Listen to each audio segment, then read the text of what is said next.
मुख्यमंत्री देवेंद्र फडणवीस यांनी एका रात्रीतच सोलापुरातील अजित पवारांच्या राष्ट्रवादीचा गेम केलाय। सोलापुरातील राष्ट्रवादीचे 3 माजी आमदार, काँग्रेसचे 1 माजी आमदार तर शिवसेना ठाकरे पक्षाचा एक नेता भाजपच्या गळाला लागलेला आहे। मुख्यमंत्री फडणवीसांनी महायुतीमधील राष्ट्रवादी विरोधातच ऑपरेशन लोटसच्या माध्यमातून सर्जिकल स्ट्राईक केलाय।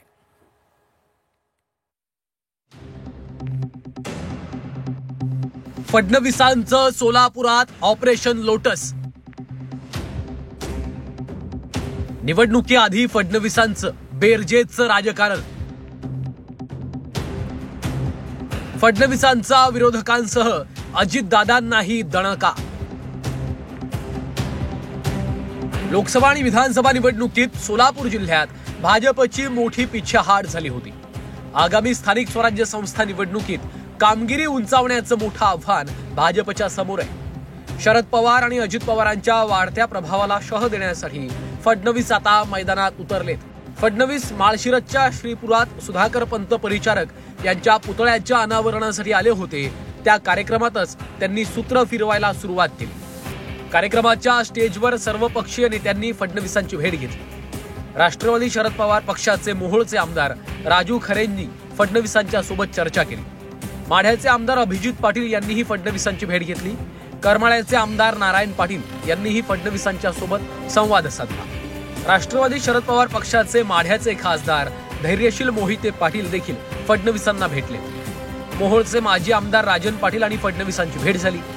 फडणवीसांनी गोरेंकडे पाहत राजेंद्र राऊतांकडे बोट दाखवत इशारा केला। स्टेजवर सगळेच आमदार फडणवीसांच्या कानात बोलले। फडणवीस आणि जयकुमार गोरेंमध्येही चर्चा झाली। भाजपचे विधान परिषदेचे आमदार रणजितसिंह मोहिते पाटलांनी फडणवीसांची भेट घेतली। विजयसिंह मोहिते पाटलांशी फडणवीसांनी संवाद साधला। दुसऱ्या दिवशी राजन पाटील, यशवंत माने, बबनदादा शिंदे यांचे पुत्र रणजित सिंह तसेच काँग्रेसचे माजी आमदार दिलीप माने मुख्यमंत्र्यांच्या भेटीला मुंबईत दाखल झाले। पालकमंत्री जयकुमार गोरे यांनी सांगोल्यातील माजी आमदार दीपक साळुंखे यांच्या कार्यालयाची भेट घेतली। सोलापूरसह राज्याच्या राजकारणात देवेंद्र फडणवीसांचा हा एका रात्रीमध्ये सर्जिकल स्ट्राईक पाहायला मिळाला। फडणवीसांच्या गाठी भेटी पाहून अस्वस्थ झालेल्या राष्ट्रवादीचे संपर्क मंत्री दत्ता भरणे यांनी सोलापूरचा दौरा केला। त्यांनी पक्ष सोडण्याच्या तयारीत किंवा मानसिकतेत असलेल्या नेत्यांच्या गाठी भेटी घेतल्या।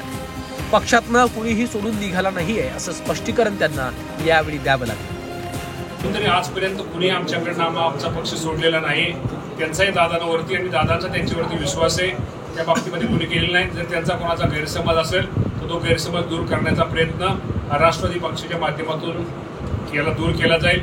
उद्या दत्तात्रय भरणे जरी राष्ट्रवादी पक्ष सोडून गेला तर दुसरी राष्ट्रवादीची टीम प्रत्येक ठिकाणी तयार असते। पण दत्तात्रय भरणे गेल्यानंतर राष्ट्रवादीला इतका फरक पडतो असं काही नाहीये। परंतु अनेक नवीन लोक राष्ट्रवादीत प्रवेश करण्यात इच्छुक आहेत आणि येणाऱ्या काळामध्ये तुम्हाला सर्वांना ते दिसेल। फडणवीसांनी मित्रपक्ष असलेल्या राष्ट्रवादीच्या नेत्यांना गळाला लावल्याची चर्चा सुरू झाल्यानं विरोधकांनी अजितदादा आणि फडणवीसांवर निशाणा साधलाय। मित्रांनाच फसवायचं ही भाजपची रणनीती असल्याचा आरोप संजय राऊतांनी केलाय। तर संजय राऊतच गँग्स ऑफ ठग असल्याचा पलटवार भाजपने केला। ऐसा कोई सगळा नाही जिसने भाजपा ने ठगा। भाजपा सगळ्यात आधी आपल्या मित्रांवरच वार करतो। भाजपा सगळ्यात आधी आपल्या नात्यागोत्यांवरच वार करतो। व्यक्तिकेंद्रित राजकारण सुरू झाल्यामुळे भारतीय जनता पक्षामध्ये अशी प्रकार सुरू आहे। सुभाष देशमुख कदाचित फडणवीस गटाचे नसतील। त्याच्यामुळे त्यांच्यासमोर एक आव्हान उभं करायचं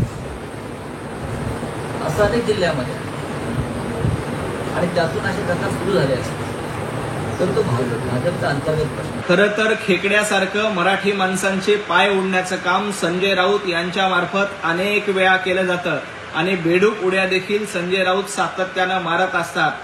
ठग कोण आहेत, ठगांची गँग कुणाकडे आहे आणि ठगांच्या गँगचे सरदार कोण आहेत, कोण खंडणीखोर आहेत हे महाराष्ट्राच्या जनतेनं विधानसभेच्या निवडणुकीला ओळखलेलं आहे। त्यामुळे तुम्ही ठगाचे सेनापती आहात। गँग्स ऑफ ठग्स ही संजय राऊत तुम्ही चालवता आणि उभाटा गट चालवतोय।